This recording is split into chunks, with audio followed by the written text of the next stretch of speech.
শেখ হাসিনার বিচার প্রক্রিয়ার সঙ্গে নির্বাচনের কোনো সম্পর্ক নেই বলে মন্তব্য করেছেন বিএনপির স্থায়ী কমিটির সদস্য আমির খসরু মাহমুদ চৌধুরী। তিনি বলেন, নির্বাচনী ব্যবস্থাকে পিছিয়ে নেওয়ার সুযোগ নেই। বুধবার দুপুরে রাজধানীর বনানীতে একটি হোটেলে শিপ ব্রেকার্স অ্যান্ড রিসাইকেলস অ্যাসোসিয়েশনের গোলটেবিল বৈঠক শেষে গণমাধ্যম কর্মীদের প্রশ্নের জবাবে তিনি এ মন্তব্য করেন। তিনি বলেন, জনগণের ভোটে নির্বাচিত সরকার শেখ হাসিনা সহ আওয়ামী স্বৈরাচারী সরকারের বিচারের জন্য প্রতিশ্রুতিবদ্ধ থাকবে। আরেক প্রশ্নের জবাবে আমির খসরু বলেন, নিজস্ব প্রস্তাব বাস্তবায়ন করতেই হবে এমন মনোভাব শেখ হাসিনার স্বৈরশাসকের মনে করিয়ে দেয়।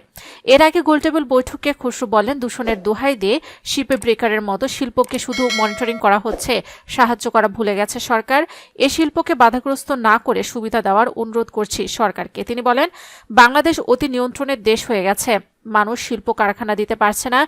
সরকার ওয়াচডগের ভূমিকা পালন করবে। আমরা যদি জনগণের ভোটে সরকার গঠন করতে পারি, তবে সব ট্রেড সংগঠনগুলো সেলফ রেগুলেট করবে। এ সময় রাজনীতির সঙ্গে দেশের অর্থনীতি ধ্বংস হয়েছে, সমাজের নীতি নৈতিকতা ধ্বংস হয়েছে বলে মন্তব্য করেন বিএনপির এ নেতা।